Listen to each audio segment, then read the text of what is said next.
Welcome to Channel's Business Global with me, Juliana Olayinka, from our studios here in London. Coming up on today's show, Prime Minister Sir Keir Starmer is facing increased scrutiny following recent revelations that he has accepted gifts and hospitality totalling over £100,000 since becoming Labour leader in December 2019. We'll be delving into the details of these gifts, including nearly £40,000 in Premier League tickets, with our Downing Street correspondent Simon Pusey. And I'll be exploring the key features of the Kenya-Germany Labour Agreement and how it stands out from more traditional Labour migration pacts. With many agreements in the past focusing mainly on temporary or low-skilled work, what sets this new partnership apart? That's what I'll be putting to Jason Wendell, strategy lead at Labour Mobility Partnerships, who'll be joining me from Washington. Then later, I'll be examining the UK's £1.9 million commitment to the Sankore project and its significance within the broader context of Nigeria-UK relations, with Mazi Godson Azu, CEO of Cater and Merger Consult UK. But first, Prime Minister Sir Keir Starmer is facing scrutiny after revelations that he has accepted gifts and hospitality totalling over £100,000 since becoming Labour leader in December 2019. According to the Sky News' Westminster Accounts project, this figure makes Starmer the MP with the highest value of such benefits during this period. The majority of these benefits include tickets from the Premier League, which has been a significant donor of hospitality. As an avid Arsenal fan, Starmer has received nearly £40,000 in tickets. Additionally, he has accepted other notable gifts, including clothing from Lord Wahid Ali, valued at £39,122, and various hospitality events from football clubs and other entities. The disclosure comes at a sensitive time as discussions around implementing a football regulator are ongoing. This has sparked debates over a potential conflict of interest, given Starmer's acceptance of hospitality from football-related entities. Critics argue that such gifts could potentially influence policy decisions, particularly concerning football regulation, a move that many clubs oppose. Well, for more on this, I was earlier joined in the studio by our Downing Street correspondent, Simon Pusey. Simon, so Sir Keir Starmer, the Prime Minister, is in hot water this week. Westminster Accounts has been sort of a private investigation that's been going on for several years now, but his name has cropped up. In fact, we've discovered that he has taken over £100,000 worth of freebies since 2019, more than any other British lawmaker. And I suppose some people are saying slightly hypocritical. For years, on the opposite side of government, he was accusing the Conservatives of being sleazy and all that jazz. But really, he's been up to it too. Or can we not say he has? Well, I think there is a bit of a difference. I think the optics do not look good. And I think that's the main point, is that for years on the opposite side of the benches, and the Labour Party as well, been accusing the Tories of sleaze and corruption and COVID contracts and fast lanes and VIPs and wallpaper in Downing Street, and it's been on and on and on. And so he needs to be whiter than white. He needs to have there needs to be nothing to stick to him. I think you can separate really those sort of Boris Johnson years, and you can separate Rishi Sunak's hundreds of millions, billions of pounds. Nothing that he's taken himself, but there's been ways that maybe his wife has financially gained, and tax breaks and things like that. This is nothing in comparison. But it is worth pointing out £107,000 worth in gifts, benefits and hospitality since 2019. That's far, far more than any other MP. Wow. One member of the government calling the situation nuts and saying that this should be banned. So I think it is quite hard for him to say, oh, that this is nothing, when actually for years he's been complaining from the other side. It does look like it's hypocrisy. Taylor Swift tickets, £4,000. Yeah, let's talk about what he's been given. So Waleed Ali has given him the equivalent of £39,000, nearly £40,000, and these are sort of work clothing. For his wife too. For his wife, lots of tickets to football. And this is the one thing he's responded about this, which I think is fair enough. He says, I can't go and sit in the stands. I can't go for 50 quid, right, and sit in the stands because it's a security risk. We've seen what politicians are, the kind of dangers that they face. True. So I need to get a box, or I need to be in some kind of hospitality. He could pay for it. He could pay for it himself, exactly. But anyway. anyway, so he's saying that it's about his security requirements, and fair enough for him to go to some football games. I think it's just the scale of this which doesn't look great, and like we've been saying, the Labour Party and he in particular has been accusing successive Conservative prime ministers, former prime ministers of doing similar. Boris Johnson, let's just go over him. He had a £15,000 holiday paid for him by a guy called David Ross, £12,000 party, and then after leaving office he declared more than £100,000 of free accommodation. So it is a kind of thing that prime ministers do, right? The perks. But I think the main thing, and he's saying that there's no conflict of interest here, Keir Starmer, but it is worth pointing out that the Premier League is lobbying against having a football regulator. And so for him to go and accept tickets to Arsenal games or to Wembley, to go to Taylor Swift concerts that are given to him by the FA, that is a bit of a conflict of interest potentially. So that's something that maybe he needs to watch out, because he does like his football, and the Premier League are having, they may have a regulator put in place, and they don't want that. So I think also the optics just before the Labour Party conference may not be a coincidence. This may have been drummed up by people who want to cause a bit of, to stir the pot a little bit before the Labour Party conference in a couple of days' time. There's other stories as well sort of coming out and doing the rounds. I don't think this is anything too scandalous, to be honest. And I think this is quite a UK story. If you're sitting outside of the UK, if you're living in China or something, or America, you're looking at this and we're talking about £100,000. This is kind of small fry to most countries. Yeah. And this, but I think this is a good thing that we're talking about this, because it means we hopefully don't live in that corrupted country that we're talking about. Freebies, it's not necessarily money that's going into his account or anything like that. And it's worth pointing out, that the salary that the Prime Minister gets, which is a lot compared to many people in the country, but compared to many people who work in the private sector and the public sector in similar jobs, a lot of far people less earn much more than the Prime Minister. So I guess that's partly why. Absolutely, but does it give us insight into his personality and whether or not we can trust him? As you said, he's got to be whiter than white, but it's like, well, you're actually not. And why does your wife need a wardrobe? Well, there's two ways to answer this, aren't there? One is that the reason we're talking about this is because it is transparent, is because it has been declared. It has been. And they're going through the right processes. It's not like he's trying to hide anything here. But the other side of it, talking about his personality, he has talked a lot about, Tory sleaze and about empathy, doing things by the book. We've talked before about how this Labour Party doesn't seem very Labour, right? This seems also like, and he's following a succession of Conservative prime ministers and doing similar, actually doing a lot worse in terms of these freebies are a lot more than they had. So it's interesting, isn't it? I think if I were in Labour, if I was advising him, I'd be saying, just think of the optics, think about the last 12 years or the last few years that you were leader of the opposition, what you were talking about with Boris Johnson, Liz Truss, Rishi Sunak, and try and put yourself in those shoes. Try and put yourself back in the shoes that you were in when you were criticising them, because this doesn't look too good. Absolutely. Or put your money in your own wallet. There we go. Pay for it yourself. Pay for your own Arsenal box. Thank you so much, Simon. Thank you.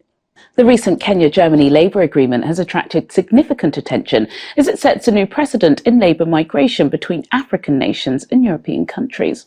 One of the defining features of the agreement is its focus on structured pathways for skilled and semi-skilled workers. Unlike traditional labour migration pacts, which often focus on short-term, low-skilled employment, this arrangement emphasises professional development and long-term career opportunities for Kenyan workers in various sectors of the German economy. Jason Wendell, strategy lead at Labour Mobility Partnerships, joins me now from Washington with more on this. Jason Wendell, it's always a pleasure having you on Channels Business Global. Now, I know that strategy or Labour Mobility Partnerships weren't a part of the new Kenya-Germany Labour agreement, but of course you're an expert in this area. Could you talk to me about some of these key features and why it was trending everywhere when it was announced last week? Sure, yeah. I think what's exciting and interesting about this agreement is historically, when you think about bilateral labor agreements between Africa and another country, it's typically the Gulf that's in the news. So Saudi Arabia, Qatar, UAE. And the situation in those countries, fundamentally, one of the biggest differences is that there they have different wage laws. There's wages for expatriates and there's wages for locals. But when you're talking about a labor agreement with a place like Germany, you're not talking about a two-tiered system. If you can get a job in Germany, you're paid the same as any other German. You're subject to the same labor laws as any other German. And the salary opportunities, the wage earning opportunities are just so much more dramatically higher as a result.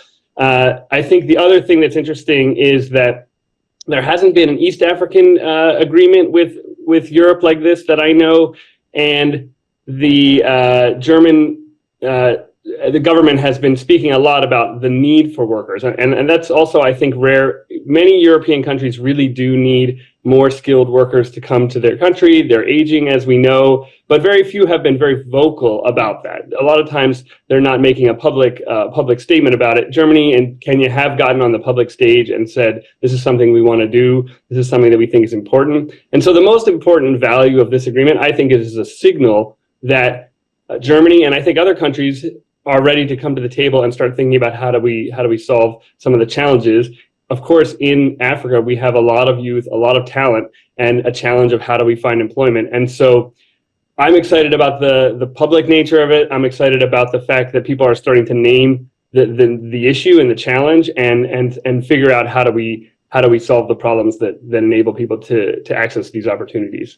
Thank you, Jason, for that thorough assessment. It's interesting, actually, you said, it's the first time we're kind of seeing this signaling on the public platforms. And I've got to tell you, the public perception has been quite poor. I don't know if you're keeping an eye on what's happening in Europe, but, in the UK during the summer, there were riots about migrants, lots of misinformation, of course. But so on the one hand, you've got Europeans saying, no, we want our borders closed. We don't want foreigners coming in, taking all our jobs. And on the other hand, you've got, African observers saying, no, what about the brain drain? And we don't want our citizens to be used and abused, and the left with severe mental health issues when they go to these countries and they're not accepted and they don't have their family and their loved ones. That is a massive hurdle. Do you think policymakers are aware of this? Are they able to tackle this issue of public perception? Because without having the public on the side, these deals are going to fall flat. Yeah, I mean, you're certainly right. There's public perception issues on both sides of the border. In the European side, I think what hopefully the messaging can come through is that Europeans have often been worried about people coming to the border or coming across the border prior to having a role in society or prior to having a job, and then they're looking for a way to fit in or looking for public services.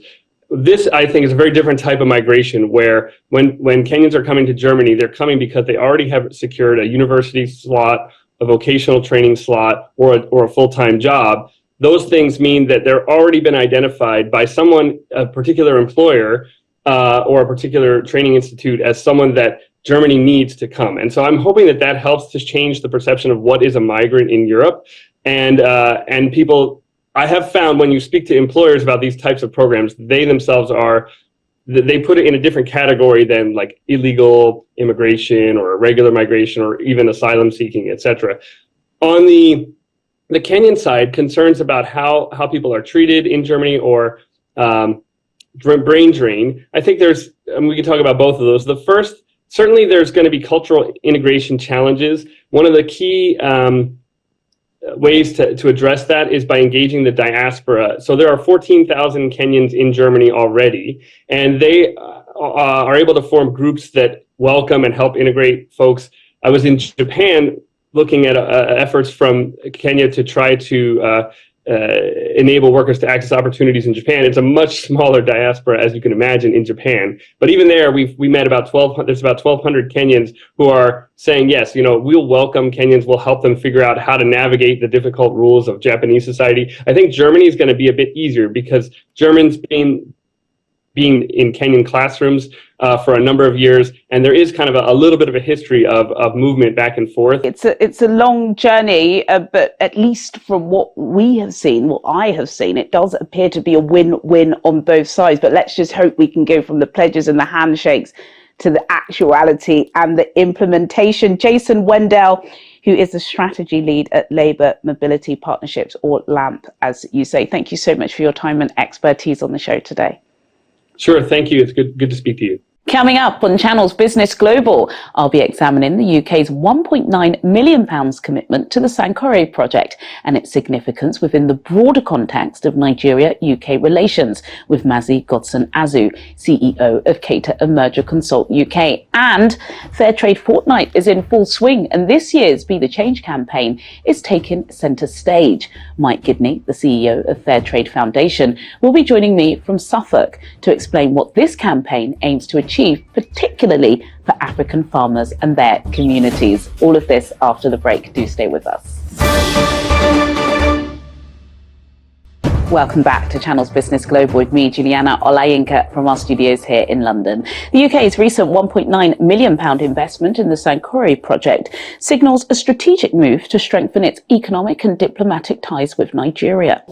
Amidst a global landscape where China and the US have been vying for influence in West Africa, the UK's funding initiative could be seen as an effort to reaffirm its political and economic foothold in the region. I discussed this and more with Mazi Godson-Azu, the CEO of Cater and Merger Consult. Mazi Godson-Azu, it's always a pleasure having you in the Channel's Business Global studio, particularly to talk about UK-Nigeria relations. Of course, we're all surprised when we saw the pictures of the president with King Charles III in Buckingham Palace last week. Of course, he was also there with the British ambassador to Nigeria. And this came just before there was an announcement by the UK government that Britain is to commit £1.9 million to the Sankore project, which I believe is to do with technology and ICT, not just for Nigeria, but also for Ghana. Is this too little, too late? How do you kind of put this announcement in the broader context of UK-Nigeria, UK-Africa relations? Thank you very much, Juliana. It's my great pleasure being with you once again this morning. I think it's a little drop in the ocean. Based on the fact that there is a lot has been going on between Nigeria and the UK and UK and Africa for years, for the last 60 years now, in terms of recent diplomatic and democratic relationship between most African British colonial nations to the UK. 1.9 million is a drop in the ocean. Understanding the fact, I know the president visited the king, which is normal, but I look forward to the president visiting the prime minister. Absolutely. Because the king is a political head in terms of the fact that he takes decisions, agrees on decision as parried by the parliament, and sign off as the president, a ceremonial president. But the real active person in government is the prime minister. And so I look forward when the prime minister itself will engage with President Tinubu. If I can, please let's expand on relations between Sir Keir Starmer, Labour leader, prime minister, and Nigeria. We just came back from Beijing.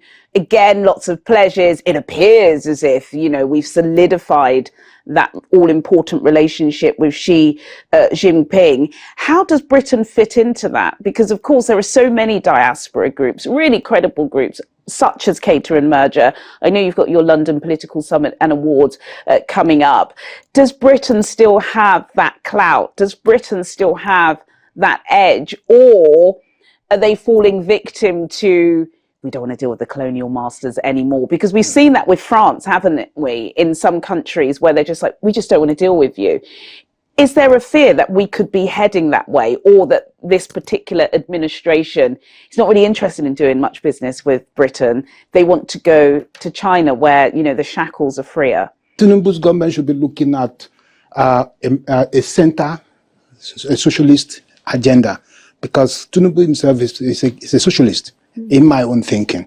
And being someone who is driven by the economy, he should begin to look for economists and look for experts in the ideological framework of a liberal economy, the third way agenda, whereby they begin to look on how they can keep the masses economically well-being, but at the same time allowing the market to determine the way forward. As we try to organize the London Political Summit this year, one of the key aspects of it is talking about the importance of democracy in the economy of any nation.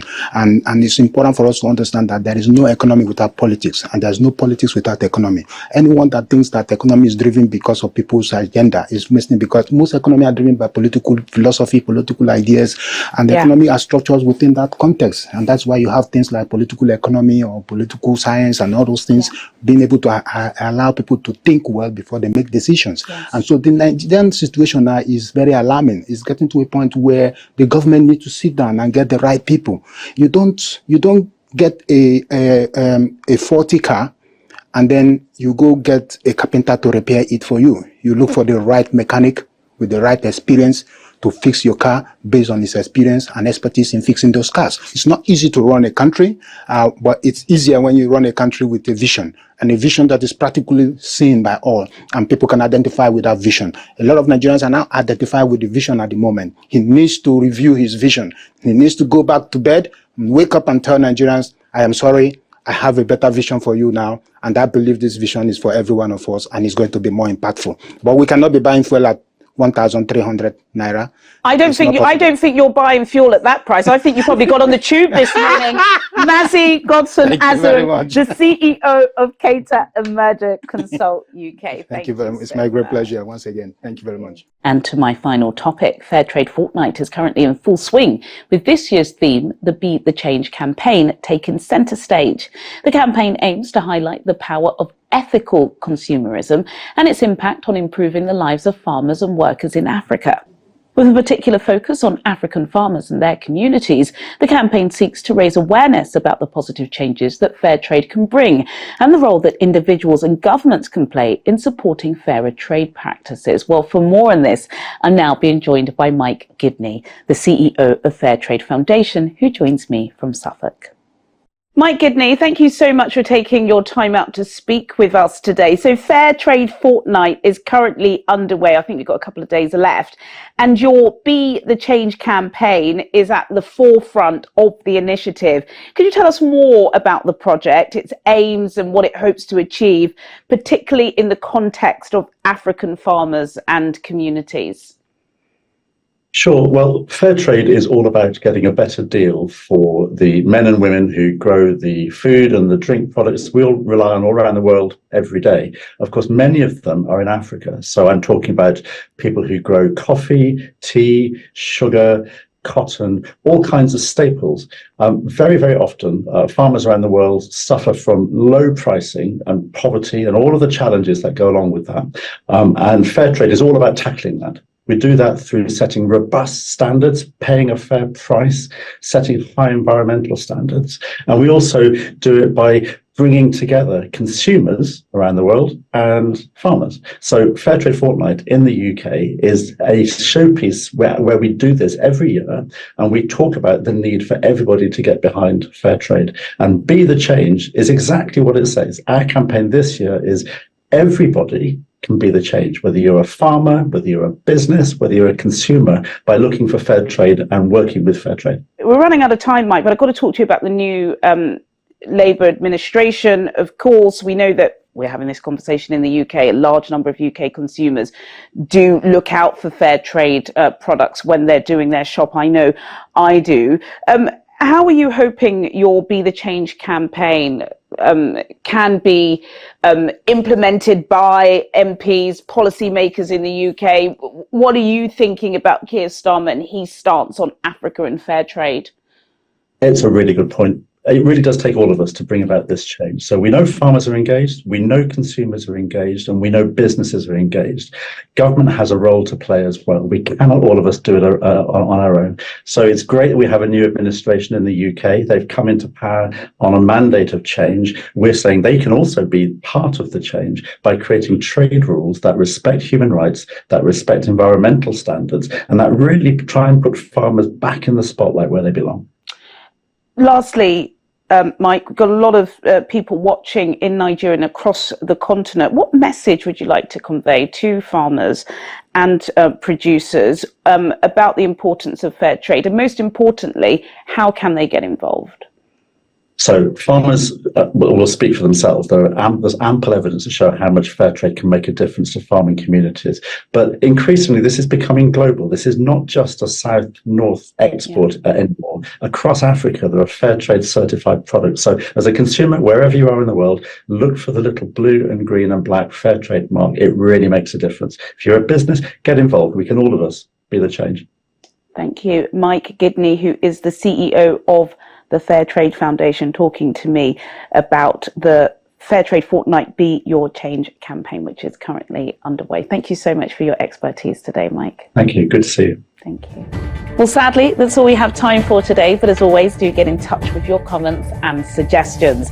I'll see you at the same time next week for more in-depth business analysis on Channel's Business Global. Goodbye.